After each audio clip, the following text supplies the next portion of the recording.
Hey everybody, this is TinTim, that is T-I-N as in nap time, T-I-M as in mattress, and I am America's first drag queen public intellectual, aka the Cornell motherfucking West of drag, coming to you each week with my thoughts on Season 1 of RuPaul's Drag Race, aka the Lost Season.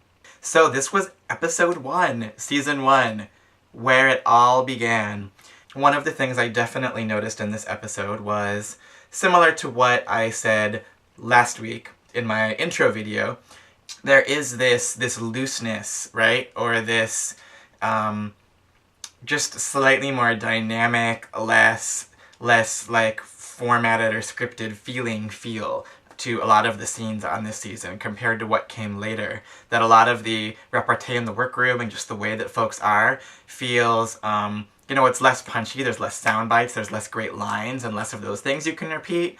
But one of the things that I think that you do get in Season 1 that we don't get to have later is there's this just, to me anyway, there's this feeling when the queens are in the workroom together of, it just feels a little bit more like what it would actually feel like to be backstage at a drag show, or the kinds of, you know, relationships that develop, right? Like, you know, some of the editing played up a little bit of a, you know, tension between Akasha and Porkchop, for instance, but it was never really real. You could tell they enjoyed each other. Things like the little joke that Akasha made about the makeup being scared off of Porkchop's face, you could tell they were kind of like all being made in good fun, and it wasn't like a genuine, like, you know, we're gonna start some shit with each other. And I didn't think the show loses anything for that. And if anything, I think it's kind of more fun and, you know, less narrow or rigid than some of the later seasons have started to feel, where it's all about tension between the people and all of that, right? And, you know, earlier in the episode when Porkchop thought it would be Rebecca against Akasha lip-syncing and didn't know that she'd be the one going home, and said something about how much she was going to miss whoever went of the two of them, it's just sort of, like, nice, right? We don't get to see that much of that later. And I didn't think that it was any less dramatically compelling, necessarily, than the seasons where we get all this drama and all this shade, right? I think, obviously, you need a storyline to make you watch, but for me, this has enough of one, and I like the sort of looseness and that sense of kind of, like, just it not being quite so polished and rigid yet, that there's this kind of openness and spontaneity or something. This first episode also, with sending Porkchop home, and what RuPaul says to her when she sends her home, starts very early on, creates a clear definition of the way that the show, I think, has defined America's Next Drag Superstar, right? When Ru says, we are looking for an international superstar and you are just too regional, right? Now, regional in this context is a kind of drag queen that is very common and very hardworking and very experienced all over the country. There are Porkchops in so many little places and towns, and, you know, Porkchop was on the pageant circuit a lot before she was on the show. If you've ever seen, there's a documentary called Pageant that you can stream for a small fee on YouTube that I watched with some friends once. She's in that.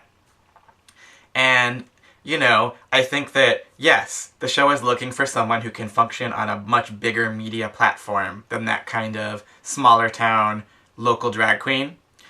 At the same time, I think the sort of problematic piece, or the issue that comes up, is that the show now has come to be representative of what drag is and what drag means for so many people, whether they wanted that to be true or not. It's become like the television equivalent of the paper of record for news. You know, that idea of the paper of record, like if it appears in the Chicago Tribune in Chicago, or, you know, the New York Times, then that's where the, like, sort of official story or the official news is, right? And it seems like, to a certain extent, in the broader culture that watches the show anyway, RuPaul's Drag Race has been bestowed with that position, for better or worse, of being the kind of show of record for defining what drag is.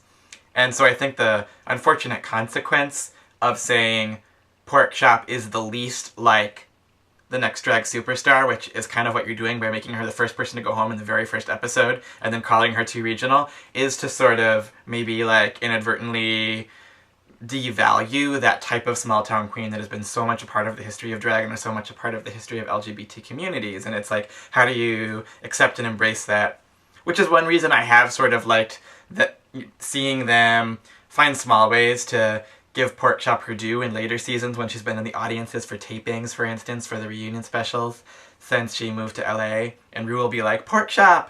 Even though a lot of people haven't seen the season and don't know her, that I get the sense that Rue herself, at least, has a certain level of, you know, respect for what someone like Porkchop has given to the art form and to their show by being the first person to go home in the first episode. There's a way that that's like a super important role for building the show's legacy.